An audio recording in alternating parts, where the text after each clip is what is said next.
In today's video, I will walk you through how to use Subflow in Salesforce.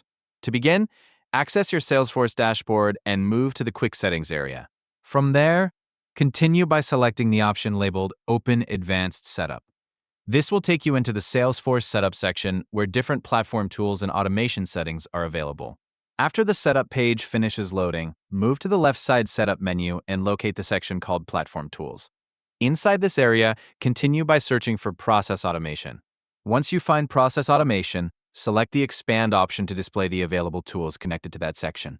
After expanding the Process Automation section, locate the option labeled Flows and select it. This will open the Salesforce Flows page, where existing flows can be managed and new flows can be created. Inside the Flows section, continue by selecting the option labeled New Flow. Salesforce will then open the Flow Builder area where you can begin configuring a new flow.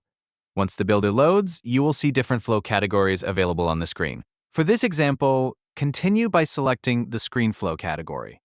After choosing Screen Flow, continue into the Flow Builder workspace where you can begin adding elements to the flow configuration.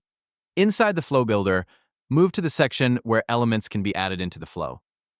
Continue by selecting Add Element. From the list of available elements, locate the option labeled Subflow and select it. The Subflow element allows another active flow to be launched from inside the current flow. After selecting Subflow, Salesforce will display the active flows available in the account. Review the list of active flows shown on the screen and choose the flow you want to use as the subflow. In this example, the selected flow is Generate Payment Link. After choosing the flow, continue by entering the label for the subflow configuration.